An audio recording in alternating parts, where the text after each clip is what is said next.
ಅಧಿಕಾರಿ ತಪ್ಪಿಸಲು ನಿರ್ಣಾಯಕ ಯುದ್ಧಕ್ಕಿಳಿಯತ ಸಿದ್ದರಾಮಯ್ಯ ಬಣ.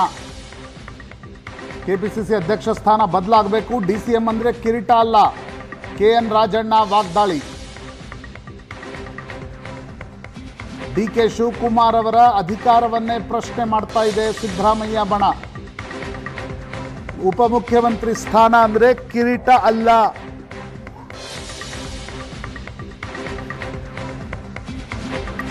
ಡಿಕೆ ಶಿವಕುಮಾರ್ ವಿರುದ್ಧ Satish Jarkiholi, KN Rajanna, G Parameshwar. DK Shivakumar ಪರವಾಗಿ ರಾಜ್ಯಸಭಾ ಸದಸ್ಯ ಜಿಸಿ ಚಂದ್ರಶೇಖರ್.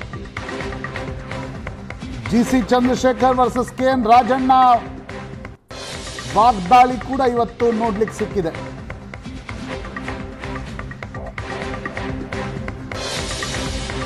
ಹಾಸನದ ಸಮಾವೇಶವನ್ನ ಹೇಗೆ ಡಿಕೆ ಶಿವಕುಮಾರ್ ಪಕ್ಷದ ಸಮಾವೇಶವಾಗಿ ಹೈಕಮಾಂಡ್ ಮೇಲೆ ಒತ್ತಡ ಹಾಕಿ ಮಾರ್ಪಾಡು ಮಾಡಿದ್ರು, ಅದೇ ರೀತಿ ಶೋಷಿತರ ಸಮಾವೇಶವನ್ನು ಕೂಡ ಪಕ್ಷದ ವೇದಿಕೆಯಲ್ಲೇ ನಡೆಸಬೇಕು. ಹೈಕಮಾಂಡ್ ಮೇಲೆ ಡಿಕೆ ಶಿವಕುಮಾರ್ ಒತ್ತಡ. ಏಪ್ರಿಲ್ನಲ್ಲಿ ಹೈಕಮಾಂಡ್ ಮುಂದೆ ಶೋಷಿತರ ಸಮಾವೇಶವನ್ನು ನಡೆಸಿ ಶಕ್ತಿ ಪ್ರದರ್ಶನ ಮಾಡಲು ಸಿದ್ದರಾಮಯ್ಯ ಬಣದ ಆಲೋಚನೆ. ಸಿದ್ದು ಬಣದ ತಾಕತ್ತು ಪ್ರದರ್ಶನ ಶೋಷಿತ ಸಮಾವೇಶದ ಮೂಲಕ. 2006ರಲ್ಲಿ ಹುಬ್ಬಳ್ಳಿಯಲ್ಲಿ ಅಹಿಂದ ಸಮಾವೇಶವನ್ನು ನಡೆಸಿದಾಗಲೇ ಸಿದ್ದರಾಮಯ್ಯ ದೇವೇಗೌಡರ ನಡುವೆ ಮುನಿಸು ಶುರುವಾಗಿತ್ತು. ಈಗ 2025ರಲ್ಲಿ ಸಿದ್ದರಾಮಯ್ಯನವರ ಬಣ ಕಾಂಗ್ರೆಸ್ ಹೈಕಮಾಂಡ್ಗೆ ಶೋಷಿತರ ಸಮಾವೇಶ ನಡೆಸುವುದರ ಮೂಲಕ ಶಕ್ತಿ ಪ್ರದರ್ಶನದ ತಯಾರಿಯಲ್ಲಿದೆ. ಒಂದು ತಿಂಗಳ ಹಿಂದೆ ಅಷ್ಟೇ ಡಿಕೆ ಶಿವಕುಮಾರ್ ರಣದೀಪ್ ಸುರ್ಜೇವಾಲಾ ಮೇಲೆ ಒತ್ತಡ ಹಾಕಿ ದಲಿತ ಶಾಸಕರ ಸಭೆಯನ್ನು ನಡೆಸುವುದನ್ನು ವಿರೋಧಿಸಿದ್ರು. ಸುರ್ಜೇವಾಲಾ ಹೇಳಿದ್ರು, ಡಿನ್ನರ್ ಕರಿಬೇಡಿ, ಸಭೆಯನ್ನು ಮುಂದೂಡಿ ಅಂತ. ಈಗ ಕೆಎನ್ ರಾಜಣ್ಣ ದಿಲ್ಲಿಗೆ ಹೋಗಿ ಶೋಷಿತರ ಸಮಾವೇಶಕ್ಕೆ ರಾಹುಲ್ ಗಾಂಧಿ, ಮಲ್ಲಿಕಾರ್ಜುನ್ ಖರ್ಗೆಗೆ ಆಹ್ವಾನವನ್ನು ನೀಡಿದ್ದಾರೆ.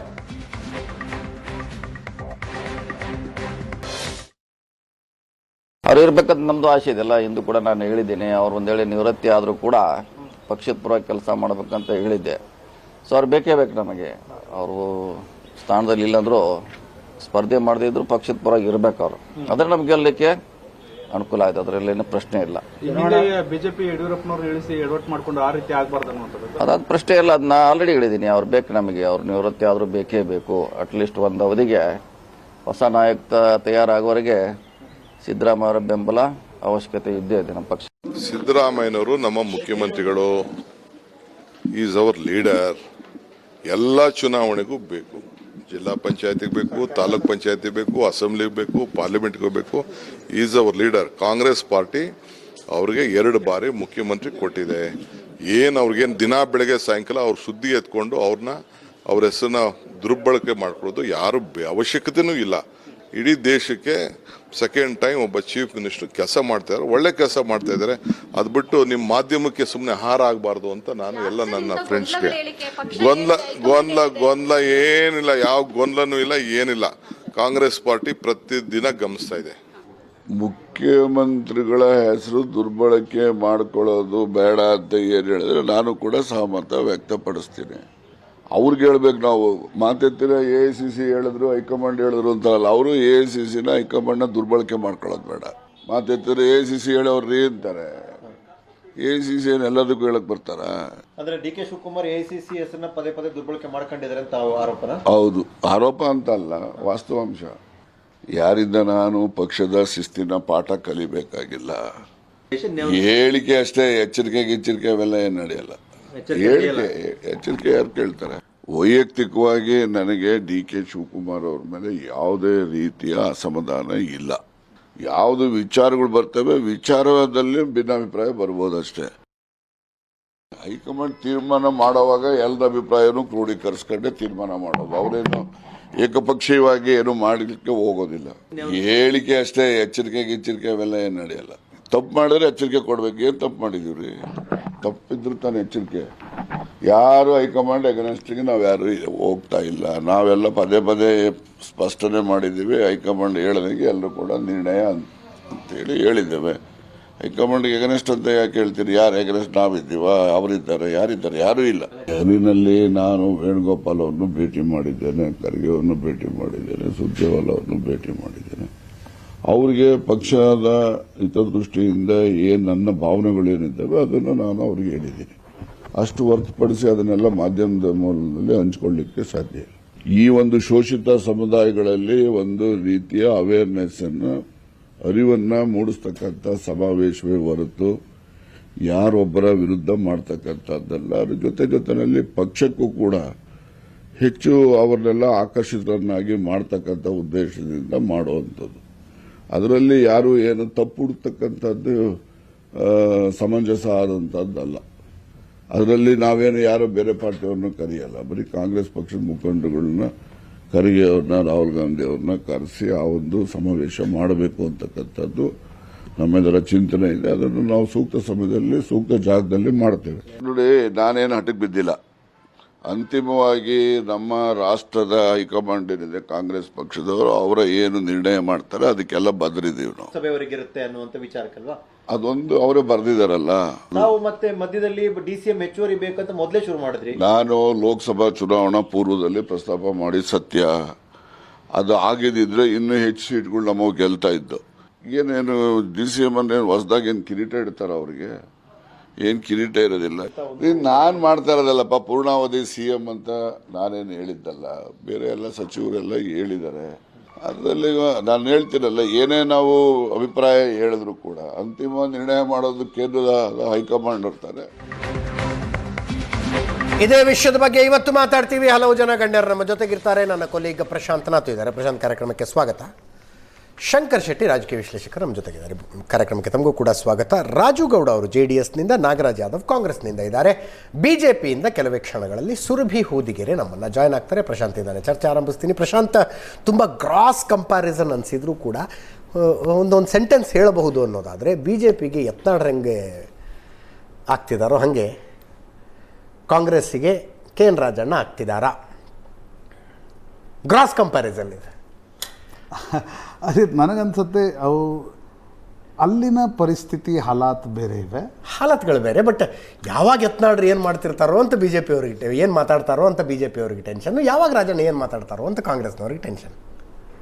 ತುಂಬ ಫ್ರ್ಯಾಂಕ್ ಆಗಿ ಹೇಳೋದಾದರೆ ಯತ್ನಾಳ್ರು ತುಂಬ ಸ್ಟ್ರಾಟಜಿಕ್ ಆಗಿ ಮಾತಾಡ್ತಾರೆ ಅಂತ ನನಗನ್ಸಲ್ಲ. ಅವರು ಸ್ವಭಾವತಃ ಅವರಿಗೆ ಮಾತನಾಡ್ತಕ್ಕಂಥ ಒಂದು ಚಾಳಿ ಇದೆ. ಹೌದು. ಆ ಕಾರಣದಿಂದ ಪದೇ ಪದೇ ಮಾತಾಡ್ತಾರೆ. ತುಂಬ ಅವರು ಮಾತಾಡದೇ ಇದ್ದಿದ್ದರೆ ಅವ್ರಿಗೆ ನಾನಾ ರೀತಿಯಾಗಿರ್ತಕ್ಕಂಥ ಹುದ್ದೆಗಳು ಕರ್ನಾಟಕದ ರಾಜಕಾರಣದಲ್ಲಿ ಒಲೆದು ಬರ್ತಾಯಿದ್ವು. ಆದರೆ ಅವ್ರಿಗೆ ಹುದ್ದೆಯನ್ನು ತ್ಯಜಿಸಿ ಕೂಡ ನಾನು ಮಾತಾಡಬೇಕು ಅಂತ ಅವರು ಮಾತಾಡ್ತಾರೆ. ಬಟ್ KN ರಾಜಣ್ಣ ಏನು ಮಾತಾಡ್ತಿದ್ದಾರೆ ಅದು ನೀವು ಯತ್ನಾಳ್ರನ್ನ ಕಂಪೇರ್ ಮಾಡಿ ಸುಮ್ಮನೆ ಯಾವುದೋ ಸ್ಟ್ರಾಟರ್ಜಿ ಇಲ್ಲದೆ KN ರಾಜಣ್ಣ ಮಾತಾಡ್ತಿದ್ದಾರೆ ಅಂತ ಅನ್ಸಲ್ಲ. ಅವ್ರಿಗೊಂದು ಸ್ಪೆಸಿಫಿಕ್ ಆಗಿರ್ತಕ್ಕಂಥ ಸ್ಟ್ರಾಟರ್ಜಿ ಇದೆ. ಮೇಲ್ನೋಟಕ್ಕೆ ಆ ಸ್ಟ್ರಾಟರ್ಜಿ ಏನು ಅಂತ ಕೇಳಿದರೆ ಒಂದು ಲೈನಲ್ಲಿ ಹೇಳೋದಾದರೆ, DK ಶಿವಕುಮಾರ್ ಮುಖ್ಯಮಂತ್ರಿ ಆಗೋದನ್ನು ತಡೆಯುವ ರಣತಂತ್ರದ ಭಾಗವಾಗಿ KN ರಾಜಣ್ಣ ಮಾತಾಡ್ತಿದ್ದಾರೆ. ಅದರಲ್ಲಿ ಬರೀ KN ರಾಜಣ್ಣ ಒಬ್ಬರೇ ಇದ್ದರು ಅಂತ ಅನ್ಕೋಣ. ಬರೀ KN ರಾಜಣ್ಣ ಒಬ್ಬರೇ, DK ಶಿವಕುಮಾರ್ ತುಂಬ ಏನು ಕರ್ನಾಟಕದ ರಾಜಕಾರಣ ಅದನ್ನು ಗಂಭೀರವಾಗಿ ಸ್ವೀಕರಿಸ್ತಾ ಇರಲಿಲ್ಲ. ಯಾಕಂದರೆ KN ರಾಜಣ್ಣ ಹಳೆಯ ರಾಜಕಾರಣಿ, ಸೀಸನ್ಡ್ ಪಾಲಿಟಿಷಿಯನ್ ಹೌದಾದರೂ ಕೂಡ ಮಧುಗಿರಿ, ಕೊರಟಗೆರೆ, ತುಮಕೂರಿನ ತಾಲೂಕುಗಳನ್ನು ಹೊರತುಪಡಿಸಿದ್ರೆ ಹೊರಗಡೆ ಅವರ ಪ್ರಭಾವ ನಿಲ್ಲಾಗಿರುತ್ತೆ. ಆದರೆ ರಾಜಣ್ಣ ಅವರು ಹಿಂದೆ ಯಾರಿದ್ದಾರೆ? ಒಬ್ಬರು ಸತೀಶ್ ಜಾರಕಿಹೊಳಿ ಸ್ಪಷ್ಟವಾಗಿ ಕಾಣ್ತಿದ್ದಾರೆ, ಇನ್ನೊಬ್ಬರು G ಪರಮೇಶ್ವರ್. ಈಗ ಅವರ ಹಿಂದೆ ಸಿದ್ದರಾಮಯ್ಯನವರು ಇದ್ದಾರೆ ಅಂತ ನನಗೆ ಅನಿಸುತ್ತೆ. ಬಟ್ ಇದಾರೋ ಇಲ್ವೋ ಅಂತಕ್ಕಂಥದ್ರ ಬಗ್ಗೆ ನನ್ನ ಬಳಿ ತಥ್ಯಗಳಿಲ್ಲ. ಆದರೆ ಪಾಲಿಟಿಕ್ಸ್ನಲ್ಲಿ ಇದು ತಥ್ಯಗಳು ಇರದೇ ಇದ್ರೂ ಕೂಡ ಇದನ್ನು ಹೇಗೆ ಕಂಡು ಹಿಡಿಬೇಕಾಗುತ್ತೆ ಅಂದರೆ, who is going to benefit from this? ಪಾಲಿಟಿಕ್ಸ್ನಲ್ಲಿ ಮೊದಲ ನಿಯಮ ಏನು? ಹೌದಪ್ಪ, ಇದೆಲ್ಲ ನಡೀತಾ ಇದೆ, ಯಾರು ಇದರಿಂದ ಬೆನಿಫಿಟ್ ಆಗ್ತಾರೆ ಅಂತಕ್ಕಂಥದ್ದು ನೋಡಿದಾಗ ಅದು ನಿಶ್ಚಿತವಾಗಿ ಸಿದ್ದರಾಮಯ್ಯನವರಿಗೆ ಬೆನಿಫಿಟ್ ಆಗತ್ತೆ ಅಂತ ಅನಿಸ್ತಾ ಇದೆ. ಹೀಗಾಗಿ ನನಗನ್ಸುತ್ತೆ ಅಜಿತ್, ಯಾಕೆ KN ರಾಜಣ್ಣ ಅನ್ನುವ ಪ್ರಶ್ನೆ ಬಂದಾಗ ಸತೀಶ್ ಜಾರಕಿಹೊಳಿ ಅವರಿಗೆ ಮಹತ್ವಾಕಾಂಕ್ಷೆಗಳಿವೆ, G ಪರಮೇಶ್ವರ್ಗೆ ಮಹತ್ವಾಕಾಂಕ್ಷೆ ಇದೆ, ನಾಳೆ KPCC ಅಧ್ಯಕ್ಷರಾಗಬೇಕು, ಮುಖ್ಯಮಂತ್ರಿ ಆಗಬೇಕು ಅಂತಕ್ಕಂಥ ಮಹತ್ವಾಕಾಂಕ್ಷೆ ಇದೆ. ಆ ಮಟ್ಟಕ್ಕೆ ನೋಡಿದರೆ ಕೆ ಎನ್ ರಾಜಣ್ಣ ಏನೋ ತುಂಬ ಮಹತ್ವಾಕಾಂಕ್ಷೆ ಇಟ್ಕೊಂಡು ರಾಜಕಾರಣ ಮಾಡ್ತಿದ್ದಾರೆ ಅಂತ ಅನ್ಸಲ್ಲ. ಅಂದರೆ ನಾಳೆ ನಾನು ಮುಖ್ಯಮಂತ್ರಿ ಆಗಬೇಕು, ಅವ್ರು ಹೇಳ್ತಿದ್ದಾರೆ ನಾನು KPCC ಅಧ್ಯಕ್ಷ ಆಗಬೇಕು ಅಂತಕ್ಕಂಥದ್ದು. ಬಟ್ ಆಗುವ ಆಸೆ ನಿಜವಾಗ್ಲೂ ಇದೆ ಅಂತ ಅಲ್ಲ, ಅವ್ರನ್ನ KPCC ಅಧ್ಯಕ್ಷ ಕಾಂಗ್ರೆಸ್ ಮಾಡಲ್ಲ ಅಂತಕ್ಕಂಥದ್ದು ಕೂಡ ಅವ್ರಿಗೆ ಚೆನ್ನಾಗಿ ಗೊತ್ತಿದೆ. ಆದರೆ ಯಾವುದೇ ಕಾರಣಕ್ಕೂ ಕೂಡ DK ಶಿವಕುಮಾರರನ್ನು ಮುಂದಿನ ಡಿಸೆಂಬರ್ನಲ್ಲೋ ಮುಂದಿನ ಜನವರಿಯಲ್ಲೋ ಯಾವಾಗ ಈ ನಿರ್ಣಯವನ್ನು ಹೈಕಮಾಂಡ್ ತೆಗೆದುಕೊಳ್ಳುತ್ತೆ, ಈಗಿನಿಂದಲೇ ಇಷ್ಟು ಸಪ್ಲ ಮಾಡೋದು, ಹೈಕಮಾಂಡ್ ನಿರ್ಣಯ ತೆಗೆದುಕೊಳ್ಬೇಕಾದ್ರೆ ಸಿದ್ದರಾಮಯ್ಯನವರ ಬಣವನ್ನು ವಿಶ್ವಾಸಕ್ಕೆ ನಿರ್ಣಯವನ್ನು ತೆಗೆದುಕೊಳ್ಬೇಕು. ಈಗ ಯಡಿಯೂರಪ್ಪನವ್ರನ್ನ ಕೆಳಗಿಳಿಸುವಾಗ ಮತ್ತೊಂದು ಬಣ ಏನೆಲ್ಲ ಚಟುವಟಿಕೆಗಳನ್ನು ಮಾಡ್ತಾ ಇತ್ತು, ಹೈಕಮಾಂಡ್ನಿಂದ ನೇರವಾಗಿ ಮೊದಲು RSSದವ್ರು ಹೇಳಾಯಿತು ನೀವು ಯಡಿಯೂರಪ್ಪನವ್ರನ್ನ ಕರೆದು ಮಾತಾಡಿ. ತಿಂಗಳಲ್ಲಿ ಮೊದಲೇ ಅವ್ರನ್ನ ಯಡಿಯೂರಪ್ಪನವ್ರನ್ನ ಕರೆದು ಮಾತನಾಡಿಸಿದ್ರು, ಆಮೇಲೆ ಮೋದಿಯವ್ರು ಕರೆದು ಮಾತನಾಡಿಸಿದ್ರು, ರಾಜೀನಾಮೆಯನ್ನು ಕೊಡಿಸ್ಕೊಂಡ್ಬಿಟ್ರು. ಎಲ್ಲೂ ಕೂಡ ಯಡಿಯೂರಪ್ಪನವರ ಬಣ ಇದನ್ನು ತಡೆಯುವ ಪ್ರಯತ್ನವನ್ನು ಕೊನೆ 2 ದಿನಗಳಲ್ಲಿ ಸ್ವಾಮೀಜಿಗಳನ್ನು ಇಟ್ಕೊಂಡು ಮಾಡ್ತು. ಪೊಲಿಟಿಕಲ್ ಪ್ರಯತ್ನ ಏನೂ ಮಾಡಲಿಲ್ಲ. ಕರೆಕ್ಟ್, ಹೌದು ಹೌದು. ಈಗ ಸಿದ್ದರಾಮಯ್ಯನವರ ಬಣ ಮಾಡ್ತಾ ಇರೋದೇನು ಅಂತಂದರೆ, ಪೊಲಿಟಿಕಲಿ ನಾಳೆ ಏನಾದರೂ ಹೈಕಮಾಂಡ್ 1 ವರ್ಷ ಬಿಟ್ಟು ನಿರ್ಣಯವನ್ನು ತೆಗೆದುಕೊಳ್ಳೋದಾದರೆ ಈಗಿನಿಂದಲೇ ಇಷ್ಟು ಗದ್ದಲ ಗಲಾಟೆ ಸಪ್ಪಳಗಳನ್ನು ಮಾಡೋದಲ್ವಾ. ಹೈಕಮಾಂಡ್ ಈಗ ಅಶೋಕ್ ಗೆಹ್ಲೋಟ್ರನ್ನ ತೆಗೆಯುವಾಗ ಹೈಕಮಾಂಡ್ ಇಷ್ಟೆಲ್ಲ ಮಾಡಿ ಅವ್ರಿಗೇನು ತೋರಿಸ್ತು ನೋಡಿ, AICC ಅಧ್ಯಕ್ಷ ಸ್ಥಾನ ಇದೆ, ನಿಮ್ಗೆ AICC ಅಧ್ಯಕ್ಷ ಸ್ಥಾನ. ಅವ್ರು ಹೇಳಿದ್ರು ನನಗೆ AICC ಅಧ್ಯಕ್ಷ ಸ್ಥಾನ ಬೇಡ, ನಾನು ಬರಲ್ಲ. ಹಾಗಾಗಿ ಚುನಾವಣೆಯಲ್ಲಿ ಏನಾಯಿತು ಅಂತಕ್ಕಂಥದ್ದು ನಾವು ನೋಡಿದ್ದೀವಿ. ನಾನು ತುಂಬ ಹಿಂದೋಗಲ್ಲ. ಈಗ ದೇವರಾಜ ಅರಸರು, ಗುಂಡೂರಾವ್, ಅದು ನನಗನ್ಸುತ್ತೆ ಆ ಪರಿಸ್ಥಿತಿಯ ಕಂಪ್ಯಾರಿಸನ್ನೇ ಈಗ ನಾವು ಮಾಡಲಿಕ್ಕೆ ಸಾಧ್ಯ ಇಲ್ಲ. ತಕ್ಷಣದ ಕಂಪ್ಯಾರಿಸನ್ ತೆಗೆದುಕೊಳ್ಳೋದಾದರೆ ನಂಗೆ ಮಧ್ಯಪ್ರದೇಶ ಕಾಣುತ್ತೆ. ಮಧ್ಯಪ್ರದೇಶದಲ್ಲಿ ಇದೇ ಗಲಾಟೆ ಇತ್ತು, ಕಮಲ್ನಾಥ್ ವರ್ಸಸ್ ಜ್ಯೋತಿರಾದಿತ್ಯ ಸಿಂಧಿಯಾ ಪಾರ್ಟಿ ಒಡೆದು ಹೋದರು. ಇವತ್ತು ಅವ್ರು ಕೇಂದ್ರದಲ್ಲಿ ಮಂತ್ರಿ ಇದ್ದಾರೆ. ಕಾಂಗ್ರೆಸ್ ಆ್ಯಂಟಿ ಇನ್ಕಂಬನ್ಸಿ ಅಗೇನ್ಸ್ಟ್ BJP ಇದ್ದರೂ ಕೂಡ ಅದರ ಲಾಭವನ್ನು ಮಧ್ಯಪ್ರದೇಶದಲ್ಲಿ ತೆಗೆದುಕೊಳ್ಳೋಕೆ ಸಾಧ್ಯ ಆಗಲಿಲ್ಲ. BJP ದೊಡ್ಡ ಪ್ರಮಾಣದಲ್ಲಿ ಗೆತ್ತು. ರಾಜಸ್ಥಾನ್ ಅಶೋಕ್ ಗೆಹ್ಲೋಟ್ರ ಆಡಳಿತ ಕಂಪೇರಬಲಿ ಚೆನ್ನಾಗಿತ್ತು, BJPಯಲ್ಲಿ ಒಳ ಜಗಳ ಇತ್ತು, ವಸುಂಧರಾ ನೇತೃತ್ವ ಇರದೇ ಇದ್ದರೂ ಕೂಡ ಅಶೋಕ್ ಗೆಹ್ಲೋಟ್ ವರ್ಸಸ್ ಸಚಿನ್ ಪೈಲಟ್ ಜಗಳ ಇಷ್ಟು ಬೀದಿರಂಪ ಆಯಿತು ಅಂತಂದರೆ ಅದನ್ನು ಹೋಲ್ಡ್ ಮಾಡಲಿಕ್ಕೆ ಸಾಧ್ಯ ಆಗಲಿಲ್ಲ. ಸೇಮ್ ಇದೆ Chhattisgarh. Bhupesh Baghel gave A very good administration. ತುಂಬ ಒಂದು ಒಳ್ಳೆಯ, ನಾವೇನು ಭಾಗ್ಯಗಳು ಅಂತ ಕರಿತೀವಿ, ಆ ರೀತಿಯ ಒಂದು ಆಡಳಿತವನ್ನು ಭೂಪೇಶ್ ಬಘೇಲ್ ಕೊಟ್ಟರು. ಆದರೆ ಭೂಪೇಶ್ ಬಘೇಲ್ ವರ್ಸಸ್ TN ಸಿಂಗ್ ದೇವ್ ಅದೇ ಜಗಳ. BJP ಆಶ್ಚರ್ಯಕರ ರೀತಿಯಲ್ಲಿ, BJPಯವರಿಗೆ ಆಶ್ಚರ್ಯ ಅನಿಸೋಷ್ಟು ರೀತಿಯಲ್ಲಿ ಛತ್ತೀಸ್ಗಢದಲ್ಲಿ ರಿಸಲ್ಟ್ಸ್ ಬಂತು. ಕರ್ನಾಟಕ ಹೋಗ್ತಾ ಇರೋ ದಾರಿ ಗಮನಿಸಿದರೆ ಅಜಿತ್, ಕಾಂಗ್ರೆಸ್ನದ್ದು ನನಗನ್ಸುತ್ತೆ ಜಗಳ ಅನಿವಾರ್ಯ. ಅಂದರೆ ನಾನು ಜಗಳ ಆಗಬೇಕು ಅಂತ ಬಯಸೋ ಪ್ರಶ್ನೆ ಇಲ್ಲ. ಆದರೆ ಇದು ನೋಡಿದರೆ, ಇದು ಹೋಗ್ತಾ ಇರುವ ದಾರಿಯನ್ನು ಗಮನಿಸಿದ್ರೆ ಇಲ್ಲಿ ಜಗಳ ಅನಿವಾರ್ಯವಾಗಿ ನಡಿಲೇಬೇಕಾಗಿರ್ತಕ್ಕಂಥ ಸ್ಥಿತಿಗತಿ ಇದೆ. ಮ್ಯಾಚುರಿಟಿ ಆಫ್ ಹೈಕಮಾಂಡ್ ಇದನ್ನು ಹೇಗೆ ಫಾರ್ಮುಲಾದ ಮೂಲಕ ಫೆವಿಕ್ವಿಕ್ ಹಚ್ತಾರೆ ಅನ್ನೋದು ಭಾಳ ಮುಖ್ಯ. ಏನಾದರೂ ಫಾರ್ಮುಲಾ ತರ್ತಾರಾ? ಏನು ಫಾರ್ಮುಲಾ ತರ್ತಾರೆ? ಈಗ ಸಿದ್ದರಾಮಯ್ಯನವ್ರನ್ನ ಕೆಳಗಿಳಿಸಲೇಬೇಕು ಅಂತಕ್ಕಂಥ ಅನಿವಾರ್ಯ ಪರಿಸ್ಥಿತಿಗೆ ಹೈಕಮಾಂಡ್ ನಿರ್ಣಯ ತೆಗೆದುಕೊಳ್ಳಲ್ವಾ? ಇವೆಲ್ಲವೂ ನೋಡಬೇಕಾಗಿರ್ತಕ್ಕಂಥ ಅಂಶಗಳು. ಬಟ್ ಮೇಲ್ನೋಟಕ್ಕೆ ಅಜಿತ್ ನನಗನ್ಸತ್ತೆ ಹೋಗ್ತಾ ಇರೋ ದಾರಿ ಗಮನಿಸಿದ್ರೆ ಒಂದು ಜಗಳ ನಿಶ್ಚಿತವಾಗಿ ಕರ್ನಾಟಕದ ರಾಜಕಾರಣದಲ್ಲಿ ಆಗತ್ತೆ. ಇದು ಕಾಂಗ್ರೆಸ್ ಅಲ್ಲ, ಇದು BJPಯಲ್ಲೂ ಆಗಿತ್ತು. ಈಗ ಯಡಿಯೂರಪ್ಪನವ್ರನ್ನ ಕೆಳಗಿಳಿಸಿದಾಗ ಈ ಜಗಳ ಆಗೋದಿತ್ತು. ತಲೆಮಾರಿನ ಬದಲಾವಣೆಯ ಸಂದರ್ಭದಲ್ಲಿ ಈ ಜಗಳ ಆಗತ್ತೆ. ಸ್ಮೂತಾಗಿ ಪವರ್ ಒಬ್ಬರಿಂದ ಇನ್ನೊಬ್ಬರಿಗೆ ಹೋದಂಥ ಉದಾಹರಣೆಗಳಿಲ್ಲ ಅಂತ. ಶಂಕರ್ ಶೆಟ್ಟಿ, ನೀವು ಹೆಂಗೆ ರೀಡ್ ಮಾಡ್ತೀರಿ ಏಕಾಏಕಿ ಈ ಪರಿ ಚಟುವಟಿಕೆಗಳು? ಈಗ ಏನಾಗಿದೆ ಅಂದರೆ, ಇತ್ತೀಚಿನ ದಿನಗಳಲ್ಲಿ ಕಾಂಗ್ರೆಸ್ನಲ್ಲಿ 2 ಹುದ್ದೆ ಬಗ್ಗೆ ಡಿಸ್ಕಷನ್ ನಡೀತಾ ಉಂಟು. BJPಯಲ್ಲಿ 1 ಹುದ್ದೆ ಬಗ್ಗೆ ಎಲ್ರಿಗೂ ಗೊತ್ತಿದ್ದದೆ. ಕಾಂಗ್ರೆಸ್ನಲ್ಲಿ CM ಬದಲಾವಣೆ, ಅಧ್ಯಕ್ಷ ಬದಲಾವಣೆ ಅಂತ ಹೇಳ್ತಾ ಉಂಟು. BJPಯಲ್ಲಿ ಅಧ್ಯಕ್ಷ ಬದಲಾವಣೆ ಅಂತ ಈ ಬಗ್ಗೆ ಚರ್ಚೆ ಆಗ್ತಾ ಉಂಟು. ಆ್ಯಕ್ಚುಲಿ ಇದಕ್ಕೆ ಯಾವಾಗ ಫುಲ್ ಸ್ಟಾಪ್ ಬೀಳ್ತಾ ಅಂತ ಇಲ್ಲ. BJPಗಂತೂ ಸದ್ಯ ಕೆಲವೇ ದಿನಗಳಲ್ಲಿ ಅದಕ್ಕೆ ಒಂದು ಫುಲ್ ಸ್ಟಾಪ್ ಬೀಳುವ ಲಕ್ಷಣಗಳು ಕಾಣ್ತಾ ಇರ್ತವೆ. ಕಾಂಗ್ರೆಸ್ಗೆ ಇದು ಮುಂದುವರೆಯುತ್ತೆ. ಸ್ಟಾಪ್ ಅಂದರೆ ಏನು ಗಲಾಟೆ ಇಲ್ದಂಗೆಲ್ಲ high command BJP high command is very strong ಇರುವಾಗ BJP ಹೈಕಮಾಂಡ್ ದಿಕ್ಕ ಅಂತ ಯಡಿಯೂರಪ್ಪನವರೇ ಇಳಿದುಬಿಟ್ರು. ಅಂತ ಯಡಿಯೂರಪ್ಪನ ಇಳಿಸಿದ್ದು ಇನ್ನು ಬೇರೆಯವರಿಗೆ ಅದೆಲ್ಲ ಅವರ ಮನಸ್ಸು ಪಡೆದು ದೊಡ್ಡ ಸಂಖ್ಯೆ ಅಲ್ಲ. ಈಗ ನೋಡ್ತಾ ಇದ್ವಲ್ಲ, ಅವ್ರು ಚೀಫ್ ಮಿನಿಸ್ಟರ್ ಅಪಾಯಿಂಟ್ಮೆಂಟ್ ಅಂದರೆ ಚಿಟ್ಕಿ ಹಾರಿಸಿದೆ ಅಷ್ಟು ಅನ್ಎಕ್ಸ್ಪೆಕ್ಟೆಡ್ ಜನ ಬಂದು ನಿಲ್ಲಿಸ್ತಾರೆ. ನಿಮ್ಗೆ ಗೊತ್ತಿರ್ಬೋದು, ಲಾಸ್ಟ್ ಎಲೆಕ್ಷನ್ಲಿ ಮಧ್ಯಪ್ರದೇಶದಲ್ಲಿ ಅಶೋಕ್ ಯಾದವನ್ನು, ಇಲ್ಲಿ ಭಜನ್ ಲಾಲ್ ಶರ್ಮನನ್ನು ರಾಜಸ್ಥಾನದಲ್ಲಿ, ಇಲ್ಲಿ ವಿಷ್ಣು ಶಾಹಿಯನ್ನು ಎಲ್ಲ ತಂದದ್ದು. ಬಾಯಿ ಬಂದ್ ಮಾಡ್ಸಕ್ಕಾಗ್ತಿಲ್ಲ, ಏನು ಗಲಾಟೆ ಹೆಂಗೆ ಬಂದ್ ಮಾಡಿಸ್ತಾರೆ ಶೆಟ್ಟಿ? ಅಲ್ಲ, ಇಲ್ಲಿ ಕೇಳಿ ಒಂದು ನಿಮಿಷ, ಇಲ್ಲಿ ಕೇಳಿ ಬಾಯಿ ಬಂದು ನೋಡ್ತಾರೆ. ಈಗಲೂ ಅವ್ರು ಬಿಸಿದ್ದಾರೆ. ಏನು ಡೆಲ್ಲಿ ಎಲೆಕ್ಷನ್ ಆಯಿತು, ಈ ಜಾರ್ಖಂಡ್ ಎಲೆಕ್ಷನ್ ಆಯಿತು, ಕಾಲಿ ಒಂದು ಸ್ಟೇಜಿಗೆ ತಂದವ್ರ ಕೆಲವರು ಇದು ಮೋಸ್ಟ್ಲಿ ಅದರೊಳಗೇನೆ ಕೆಲವರು ಇದಕ್ಕೆ ಈ ಗಲಾಟೆ ನಡೀಲಿ ಅಂತಲೇ ಇರ್ಬೋದು. ಕೆಲವರು ಅರ್ಥ ಆಯ್ತಾ ನಮಗೆ? ಈ ತಟಸ್ಥ ಗ್ರೂಪ್ ಅಂತ ಉಂಟಲ್ಲ, ಅವರು ಹೇಳಿಕವಲ್ಲ. ಆಗ ಇಂಟರ್ನಲ್ ಡಿಸ್ಕಷನ್ ಮಾಡುವಾಗ ಆ ತಟಸ್ಥ ಗುಂಪು ಯಾವ ಕಡೆ ಇದೆ ಅಂತ ಅವ್ರು ಹೇಳೋದಿಲ್ಲ. ಅವರಿಗೆ ಒಂದ್ಸಲ ಇದ್ದ ಪ್ರೆಸಿಡೆಂಟ್ ಚೇಂಜ್ ಆಗಲಿ ಅಂತಲೂ ಇರ್ಬೋದು ಅವರಿಗೆ. ಯಾಕಂದರೆ ಈಗಿರೋ ಪ್ರೆಸಿಡೆಂಟ್ ಮುಂದಕ್ಕೆ ಬೆಳೆದ್ರೆ ಸಿಕ್ಕಾಪಟ್ಟೆ ಪವರ್ಫುಲ್ ಆಗ್ತಾರೆ. ಸೊ ಆ ಪವರ್ಫುಲ್ ಅದನ್ನು ಈಗಲೇ ತಡೆಯುವ ಅಂತ ಇರೋದು. ಇದು BJPದ ಒಂದು ಸಂಗತಿ ಆದರೆ ಅದಕ್ಕೇನೋ ಫುಲ್ ಸ್ಟಾಪ್ ಇದ್ದೇ ಬೀಳ್ತದೆ. ಯಾವ ಕಡೆಗಾದರೂ ಒಂದು ಕಡೆ ಮಾಲೆ ಫುಲ್ ಸ್ಟಾಪ್ ಇದೆ. ಕಾಂಗ್ರೆಸ್ಸಲ್ಲಿ ಉಂಟಲ್ಲ, ನೀವು ನಮ್ಮ ಪ್ರಶಾಂತ್ ನಾವತ್ ಹೇಳುವ ಹಾಗೆ ಇವರಿಗೆ 2.5 ವರ್ಷ ತಂದು ಕೊಟ್ಟಿದ್ದಾರೆ. ನಮ್ಮ ಪಬ್ಲಿಕ್ ಡೊಮೈನಲ್ಲಿ ಇಲ್ಲ ಅದು. ಇವರಲ್ಲಿ ಅಧಿಕಾರ ಹಂಚಿಕೆ ಬಗ್ಗೆ ಯಾರಿಗಾದ್ರೂ ಗೊತ್ತಾ? ಯಾರಿಗೂ ಇಲ್ಲ. ಆ್ಯಕ್ಚುಲಿ ಇಡೀ ನಮ್ಮ ಕರ್ನಾಟಕ ಹಿಸ್ಟ್ರಿಯಲ್ಲಿ ಅಧಿಕಾರ ಹಂಚಿಕೆ ಬಂದಿದ್ದು 2000 ಇದರಲ್ಲಿ ಇವ್ರಿಗೆ ಬಿಟ್ಟು ಯಡಿಯೂರಪ್ಪ ಆ್ಯಂಡ್ ಕುಮಾರಸ್ವಾಮಿ 20 ಅದು ಅಗ್ರಿಮೆಂಟ್ ಆಗಿದೆ. 20 ತಿಂಗಳು ನಿಮಗೆ ಅದನ್ನೇ ಇಂಪ್ಲಿಮೆಂಟ್ ಮಾಡಲಿಕ್ಕೆ ಆಗಲಿಲ್ಲ. ಆಯ್ತಲ್ಲ. ಫಸ್ಟ್ ಸೆಕೆಂಡ್ ಸಿನ್ಸ್ ಹೇಳ್ತೇನೆ. ಈಗ ಇವರು ಛತ್ತೀಸ್ಗಢದಲ್ಲಿ ಏನಾಗಿತ್ತು ಗೊತ್ತಾ? ಛತ್ತೀಸ್ಗಢದಲ್ಲಿ ಸಿಂಗ್ ದೇವ್ಗೆ ಹೇಳಿದ್ದಾರೆ ಅಂತ. ಅದು ಇವನ್ ಲೇಟರ್ ಡೇಟ್ಸ್ ಸಿಂಗ್ ದೇವ್ ಹೇಳಿದ್ರು. ರಾಹುಲ್ ಗಾಂಧಿ ರಾಹುಲ್ ಗಾಂಧಿ ಅವ್ರಿಗೆ 2 ವರ್ಷ ಆದ ಕೂಡ ನೀನು CM ಮಾಡ್ತೇನೆ ಅಂತ. ಸಿಂಗ್ ದೇವ್ 2 ವರ್ಷ ಹೋದ ಕೂಡ ಡೆಲ್ಲಿಗೆ ಹೋದರು. ಕೇಳಿದ್ದು ಸಿಂಗ್ ದೇವ್ ಓಪನ್ ನಿಮ್ಮ ಪ್ರೆಸ್ ಹತ್ರ ಹೇಳಿದ್ದು. ನಾನು ಕೇಳಿದೆ. ಆಗ ರಾಹುಲ್ ಗಾಂಧಿ ಹೇಳಿದರು, ಭೂಪೇಲ್ ಬಘೇಲಿದ್ದಾರೆ, ಈಸ್ ಡೂಯಿಂಗ್ ಫ್ಯಾಂಟಾಸ್ಟಿಕ್ ವೆಲ್. ಈ ಮಧ್ಯದಲ್ಲಿ ಅವರು ಚೇಂಜ್ ಮಾಡಿದರೆ ಕೆಟ್ಟ ಹೆಸರು ಬರ್ತದೆ ಪಾರ್ಟಿಗೆ, ಅದು ಸ್ವಲ್ಪ ಸ್ಪೇರ್ ಮಾಡ್ಕೊಳ್ಳಪ್ಪ. ನಾನು ಹೇಳಿದವ್ದು ಒಪ್ಕೊಳ್ತೇನೆ, ಇಲ್ಲ ಅಂತ ಹೇಳೋದಿಲ್ಲ, ಬಟ್ ಚೇಂಜ್ ಮಾಡಲಿಕ್ಕೆ ಆಗೋದಿಲ್ಲ ಅಂತ. ಅದನ್ನೇ ಸಿಂಗ್ದೇವ್ ಓಪನ್ನೇ ಬಂದು ಸ್ಟೇಟ್ ನಾನು ಒಪ್ಕೊಂಡೆ. ಒಬ್ಬ ಪಕ್ಷದ ಸಿಸ್ಟರ್ ಸಿಪಾಯಿಗೆ ಅದನ್ನು ಒಪ್ಕೊಂಡೆ ಅಂತ ಹೇಳ್ಬಂದ್ರು. ಇದೇ ರೀತಿ ಆಗಿತ್ತು. ಏನು ನಿಮ್ಮ ಮಧ್ಯಪ್ರದೇಶ, ರಾಜಸ್ಥಾನದಲ್ಲಿ ಅಗ್ರಿಮೆಂಟ್ ಅಲ್ಲಿ ಎದ್ದ ಬದಲಾವಣೆ ಆಯಿತು. ಬಟ್ ಇಲ್ಲಿ ಏನು ಗೊತ್ತಾ, ಅಷ್ಟು ಸುಲಭದಲ್ಲಿ CM ಇಳಿಸ್ಲಿಕ್ಕೆ ಕಷ್ಟ.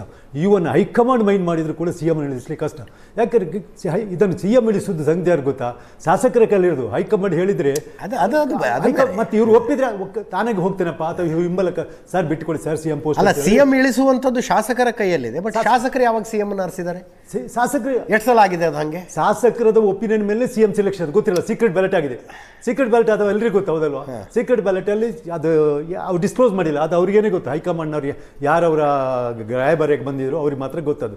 ಆ್ಯಕ್ಚುಲಿ ಇವರು ಅದನ್ನು ಸ್ಟಿಕ್ ಆನ್ ಆಗಿದೆ. ಸಿದ್ದರಾಮಯ್ಯ ಇಲ್ಲ, as per the ballot paper ಪ್ರಕಾರ ಹೋಗಿ ಅಂತ ಒಂದು ಆಗ ಕಂಡೀಷನ್ ಹಾಕಿದ್ರು. ಹೋಗ್ಲಿ, ಅದು ಅವ್ರಿಗೆ ಗೊತ್ತು. ಬ್ಯಾಲೆಟ್ ಪೇಪರ್ ಅಂತ ಸಿಕ್ಕಾಪಟ್ಟೆ ಲೀಡಲ್ಲಿ ಇರ್ತಾರೆ ಅಂತ ಅವರಿಗೆಲ್ಲ ಗೊತ್ತು. ಅಂದರೆ ಅವ್ರು ಎಲ್ರಿಗೂ ಗೊತ್ತು. ಬಾಕ್ಸ್ ಓಪನ್ ಮಾಡಿ ಅಗತ್ಯ. ಫಸ್ಟ್ ಒಪಿನಿಯನ್ ಕೇಳಿ ಓಟ್ ಹಾಕಿ ಅಂತ ಹೇಳಿ ಒಪಿನಿಯನ್ ಹೇಳ್ತಾರಪ್ಪ ಸಿದ್ದರಾಮಯ್ಯ ಅಂತ ಹೇಳ್ಕೊಂಡು ಹೋಗ್ತಾರೆ, ಅಥವಾ DK ಶಿವಕುಮಾರ್ ಕಡೆ ಅದನ್ನೇ ಅವ್ರು ಬಾಕ್ಸಲ್ಲಿ ಹಾಕಿ ಹೋಗ್ತಾರೆ, ಹೌದಲ್ವಾ? ಸೊ ಅವ್ರಿಗೆ ಗೊತ್ತಿದೆ. They smelt it. ಈ ಲೀವ್ ವಿತ್ ಥಂಪಿಂಗ್ ಮೆಜಾರಿಟಿ ಅಂತ ಸಿದ್ದರಾಮಯ್ಯ ಬಿಟ್ಟು ಅವರೊಟ್ಟಿಗೆ ಆಗಲ್ವ. ಅದೇನು ಗೊತ್ತಿ, ಹೈಕಮಾಂಡ್ ದೊಡ್ಡೊಂದು ಅದು ಪ್ಲಸ್ ಪಾಯಿಂಟ್ ಅಂತ ಹೇಳಬಾರ್ದು, ವೀಕ್ನೆಸ್ ಅಂತ ಹೇಳ್ಬಾರ್ದು. ಯಾಕೆ ಗೊತ್ತಾ, ಆ ಟೆಂಪರರಿ ಆ ಸಮಸ್ಯೆಯನ್ನು ಸಾಲ್ವ್ ಮಾಡ್ತಾರೆ.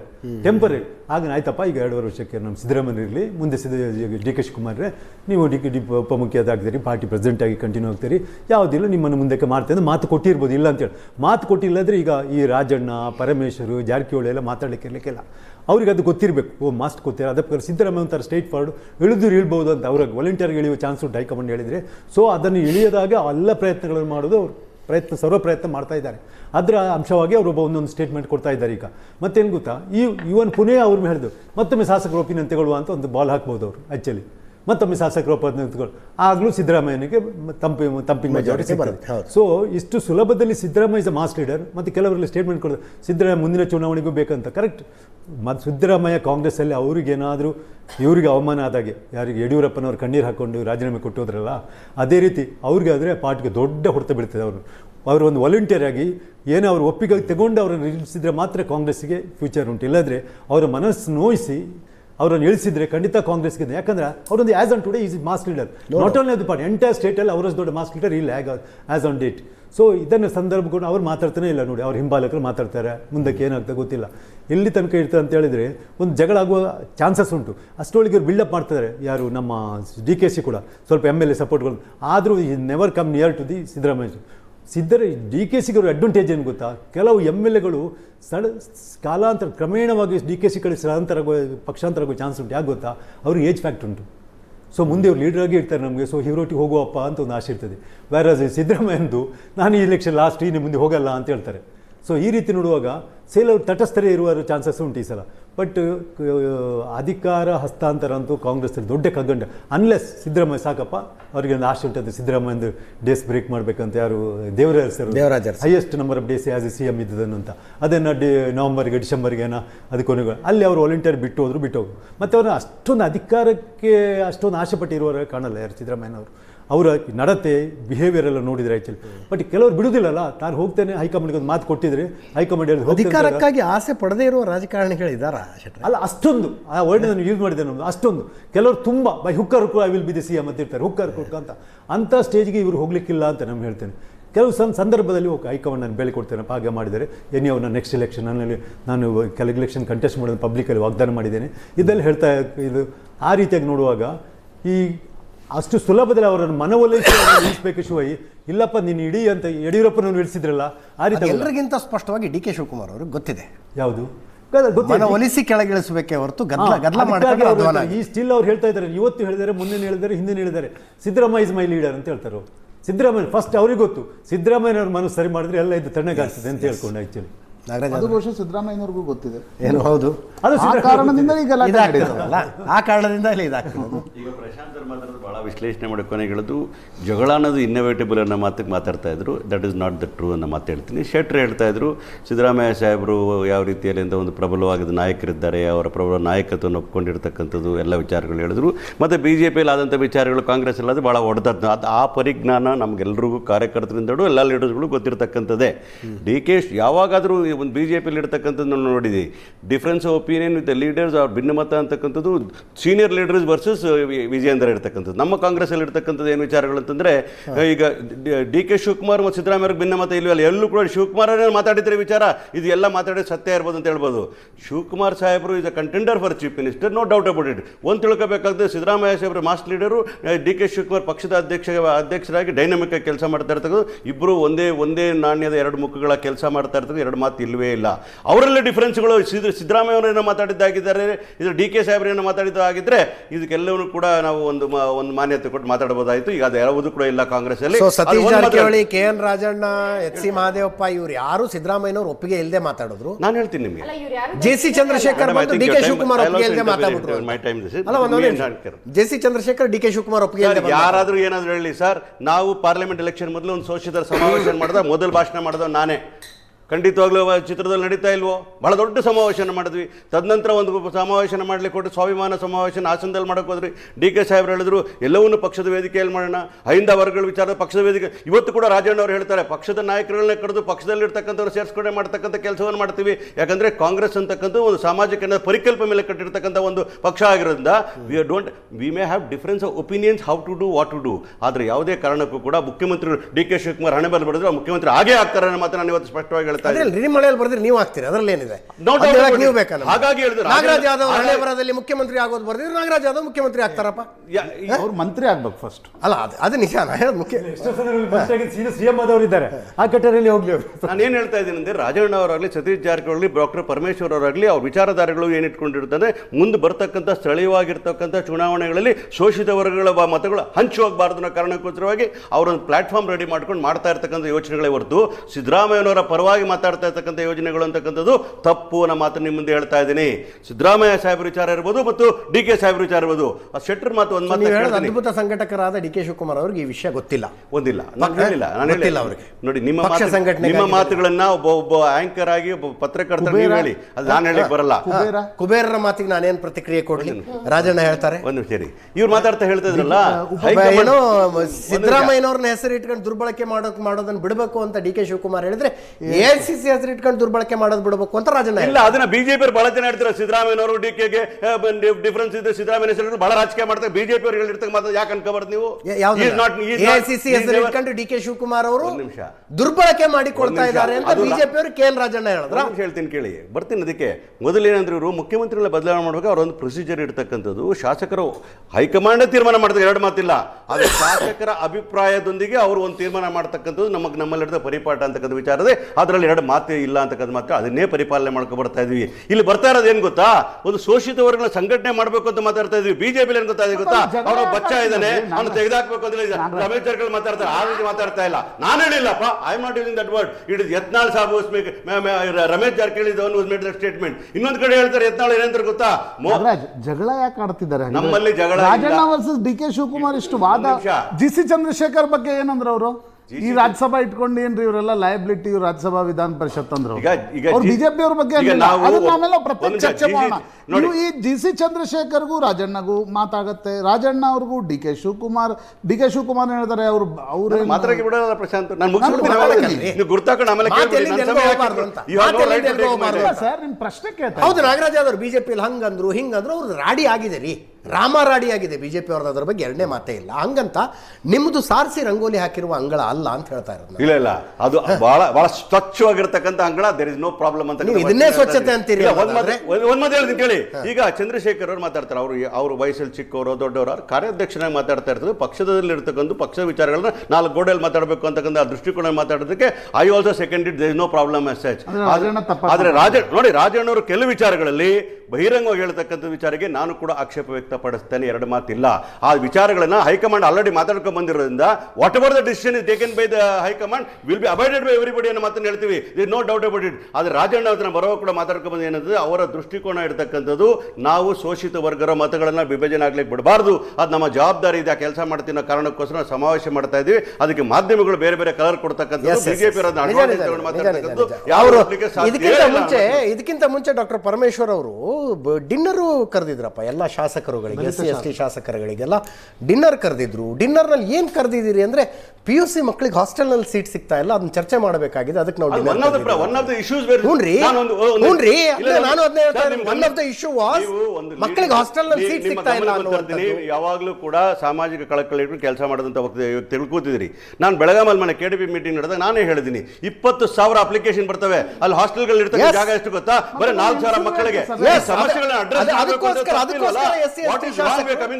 ಅದಕ್ಕೋಸ್ಕರ SC/ST ಶಾಸಕರು ಒಂದು ಡಿನ್ನರ್ ಮಾಡಕ್ ಹೊರಟ್ರೆ ರಣದೀಪ್ ಸಿಂಗ್ ಸುರ್ಜೇವಾಲಾ ಫೋನ್ ಮಾಡಿ ಈಗ ಮಾಡಬೇಡಿ ಅಂತ ಹೇಳುವಂತದ್ದು ಏನಿತ್ತು? ರಣದೀಪ್ ಸಿಂಗ್ ಆ ತರ ಹೇಳಿಲ್ಲ. ಅಲ್ಲಿ ಡಾಕ್ಟರ್ ಪರಮೇಶ್ವರ್ ಪ್ರೆಸ್ ನೋಟ್ ಅಲ್ಲಿ ಹೇಳಿದ್ರಿ, ನೀವೇನು ಆತರ ಹೇಳಿಲ್ಲ ಅಂತ ಡಾಕ್ಟರ್ ಪರಮೇಶ್ವರ್ ಪ್ರೆಸ್ ನೋಟ್ ಅಲ್ಲಿ ಹೇಳಿಲ್ಲ. ಆ ನೋಟ್ ಬೇಕಾಗಿ ಓದ್ಕೊಂಡು ನೋಡಿ, ಅವ್ರು ಏನ್ ಹೇಳ್ತಾರೆ ಅಂತಂದ್ರೆ, ಅಷ್ಟು ಓದ್ದೆ ಬಂದು ಕೂತ್ಕೊಂಡಿರ್ತೀವ ನಾವು. ಒಂದು ಬ್ರೇಕ್ ಮುಗಿಸ್ಕೊಂಡು ವಾಪಸ್ ಬರ್ತೀನಿ.